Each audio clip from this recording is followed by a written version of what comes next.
Hello there friends, CS News Live here. In today's video, JL scared of the fans, the secret to Apex and Karrigan's success, the IEM Cologne Finals review, and a bunch of other exciting updates from the world of CS2. So without further ado, let's get straight to it. And we shall kick off the episode with a fascinating story right from Faceit. Just the other day, the longest match in CS2 history has been played. When one of the teams queued up on Nuke, they had no idea that faced not one but three smurfs who deliberately dragged out the game, wasting everyone's time. At first they played incredibly well, then suddenly stopped to let their opponents make a comeback, just to prolong the match even further. To cut the long story short, the teams ended up playing a total of 156 rounds, which is more than 5 hours. In the end, the Smurf team won with a final score of 79-77. I mean, I feel bad for other players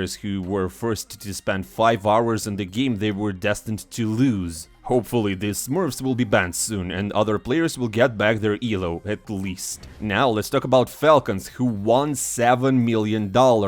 Yeah, I'm not baiting, that's it. But, well, obviously it's not about CS2. Falcons backed a whopping $7 million by winning the club championship at the esports World Cup. Like, they basically won the Olympics, like the USA did. Because alongside the regular tournaments for each discipline, there was a club ranking system, and if you get to first place, you get 1000 points for your club, second place is 600 points, and others get lower points. Well, you get it, like gold, silver and bronze medals. And since yesterday was the last tournament of the whole esports World Cup, the points have been finally allocated, determining the team's final placement. So yeah, right, Falcons, who got players across various disciplines, I mean almost all of them, scored a total of 4220 points, securing the top spot and winning $7 million.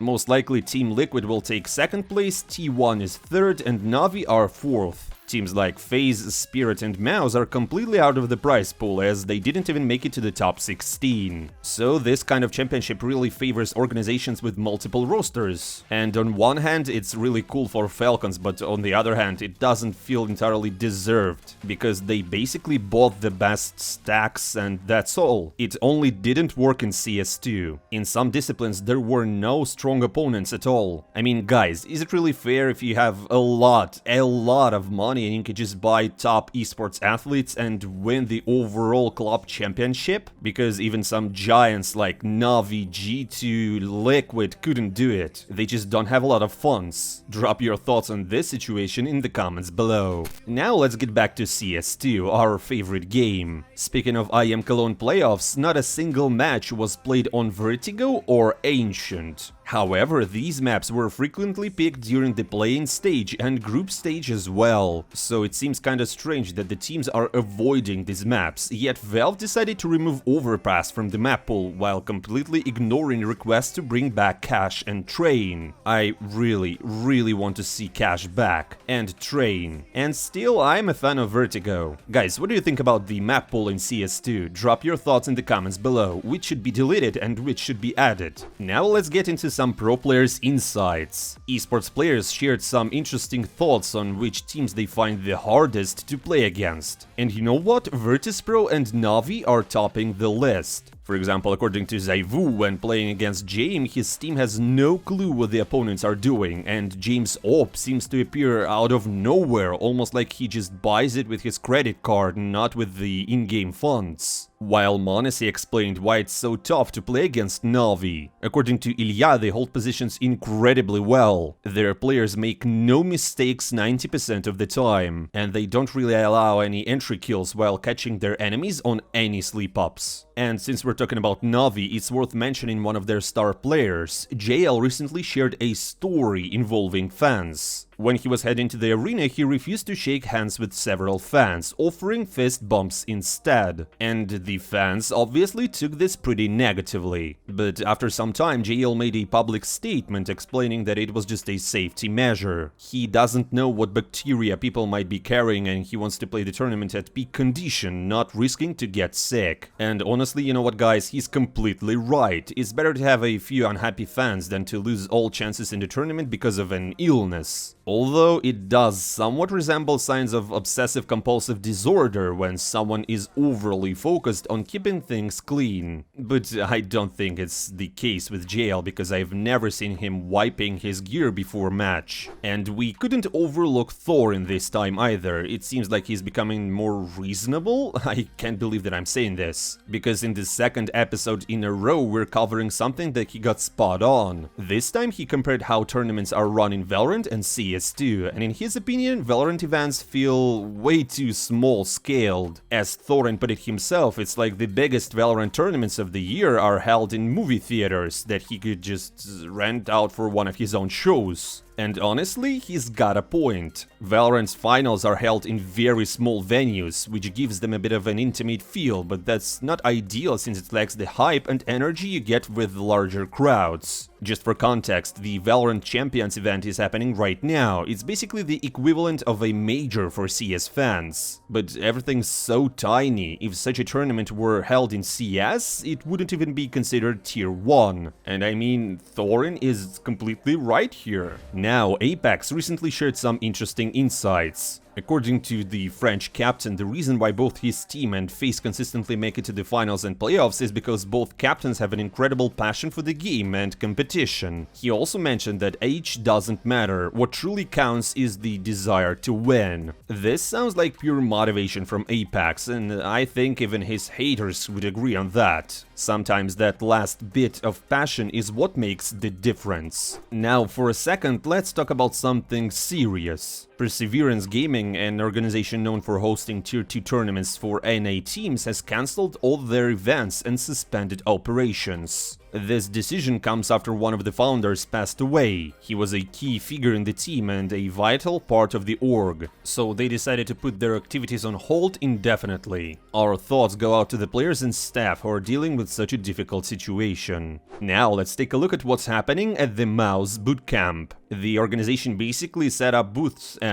all this stuff around it to mimic the stage of the Lanxess Arena, helping players to get used to stage lights, background noise, and other distractions. I think that's pretty cool because it could actually benefit some of the younger players. But anyways, it's still worth noting that despite all that, Mouse didn't make it past the semi-finals. And before we dive to the main event, let's quickly check out the show match that took place before the finals. Two teams, led by Karrigan and Tapson, faced off on Train. Wow, Train, you might think, but don't get really hyped on, it's just the older version. I don't really think that Valve will bring it back soon. Still, what's interesting is that this isn't the first time Train has been played in CS2. Previously, MIBR and Furia played it during a charity show match. So now let's talk about how things kicked off in epic fashion. By round 5, we already had our first ace, and it was made by a single explosive grenade. Here's a bit of context. During the show match, certain rounds are randomly chosen to have special effects, like grenades dealing extra damage or a bunny hop round. And in one of those, Karrigan's team got completely blown away by a single explosive grenade. But then it got even crazier. At 4-4, Tapson's team had to retake the T-spawn because the bomb was planted right there. If you think the madness ended there, it didn't. One of the CT players managed to pick up the bomb, plant it himself, and then went to defuse it.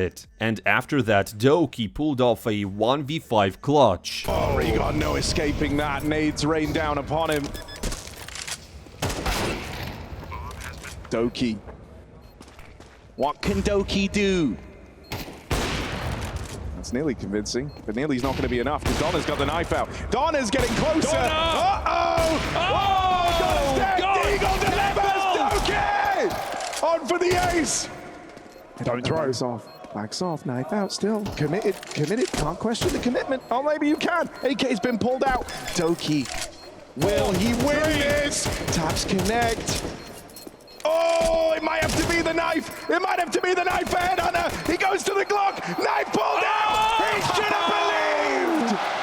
And then the teams played dodgeball with flashbangs. Wow. In the end, Tapson's team narrowly won 13-12, giving the Germans at least something to celebrate in Cologne. But I don't really feel that the crowd were really fascinated about this show match. Anyways, my guys, now to the finals. The most intense match of the whole tournament. Who will come out on top, Na'Vi or Vitality? I guess you already know, but still, let's watch it. And a quickie here, let's look at some stats. Alexi B has a tough time with best of 5s. The last time he won one was back in 2018. On the other hand, Vitality have shown much more consistency in these types of matches. As Apex himself said, their team synergy is really strong right now, and Spinks and Zaivu are in peak form. Now let's quickly break down the map packs. First up we have Nuke by Na'Vi, then Dust 2 by Vitality, and Na'Vi's signature Mirage, Inferno from Vitality, and Anubis as the decider. Let's watch. At the start, things were looking good for the French. They won 3 in a row and were leading the 4th, but JL and Wonderful weren't ready to give up. They pulled off an incredible 2v3 clutch. Turn it on its head.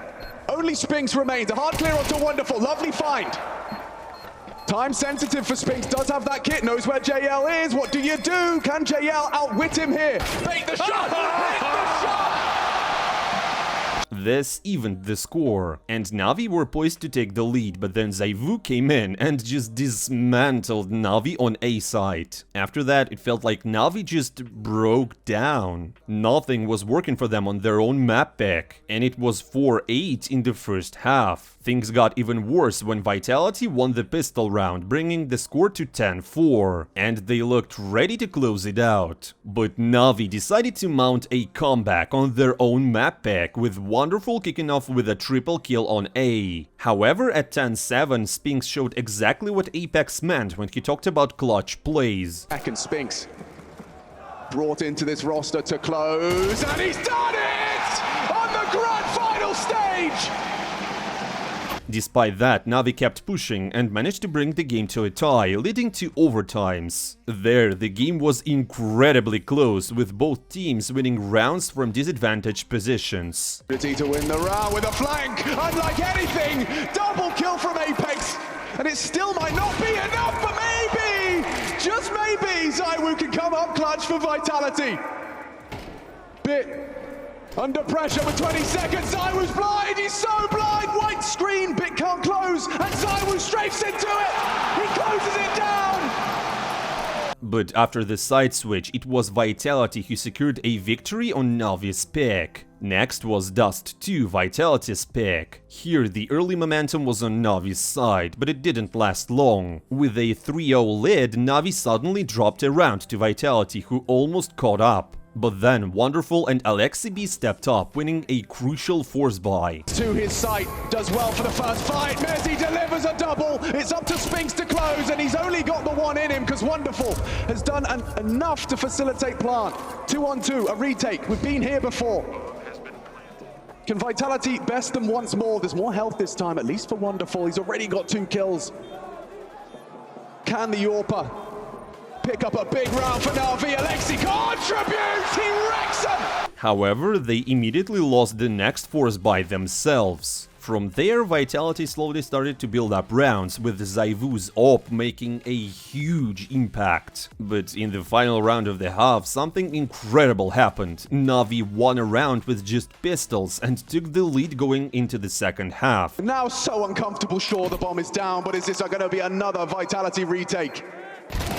It looks good because Alexi's low, 8 HP after his battle with Apex. Bit will get aggressive, but now they're pushing short. Good from Spinks, needs more.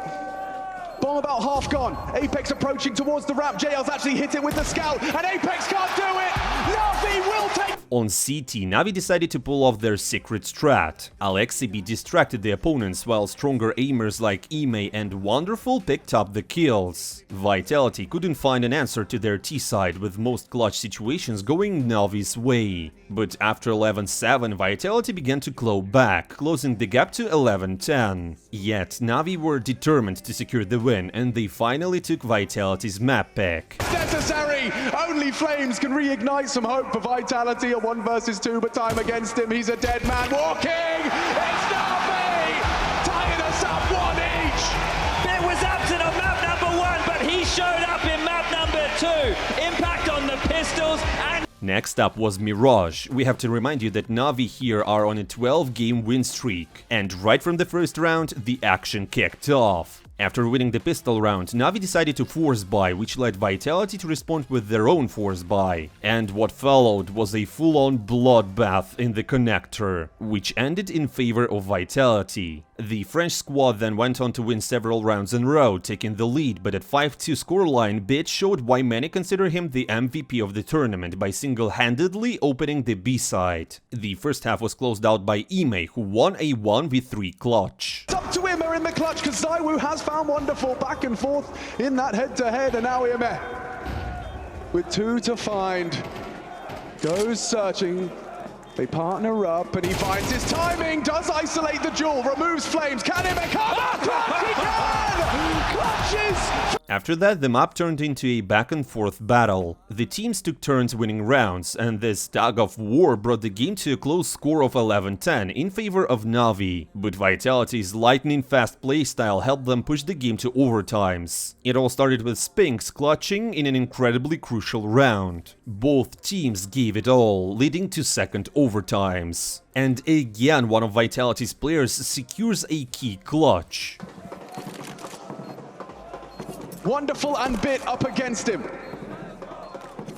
2 bullets in the AWP. 2 targets to find, and the first is Divine. He's taken down Bit, and now 1 more required. Wonderful, nervous, up against the Woo, up against the game, and he takes them both in the cathedral. And the fired-up French started winning everything they could. But Alexibi kept believing in his squad and gave them all the support he could, which led to the third overtimes. There, the French started strong, winning a 3v5. But Na'Vi responded with an equally tough 2v3. It was an incredible thing to watch. So emotional, so full of highlights. Find him, running him down, Spinks a clutch, it's his for the taking, in the head!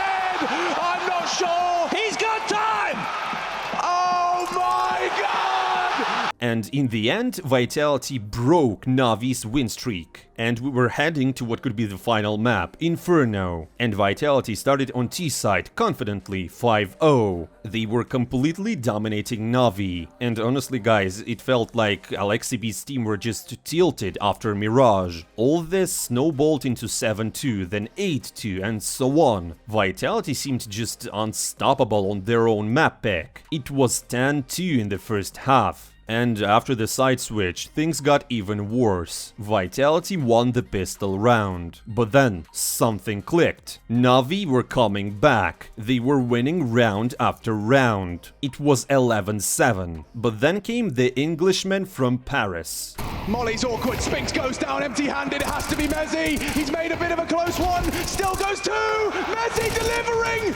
Vitality 2 kills, just the 1 kill, Mezzi with a P2K! It secures the 12th! He secured the match point for his team. Mezzi, we all owe you an apology, because in the end Na'Vi lost the map, and they lost the tournament. Congratulations to Vitality, they became the champions of IEM Cologne, and Apex achieved one of his dreams. Obviously, as expected, Zywoo took the MVP award, while Na'Vi players were left in tears. It seems like the best of 5 curse still hangs over Alexi B. As JL said, they were really close to winning the trophy, and next time they won't let it slip. But that's all for today, my friends. Don't forget to subscribe to the channel, hit the like button and leave a comment. It all helps our channel to develop. Thank you again. And also don't forget to follow our Twitter. I'm not saying goodbye for a long time. See you soon.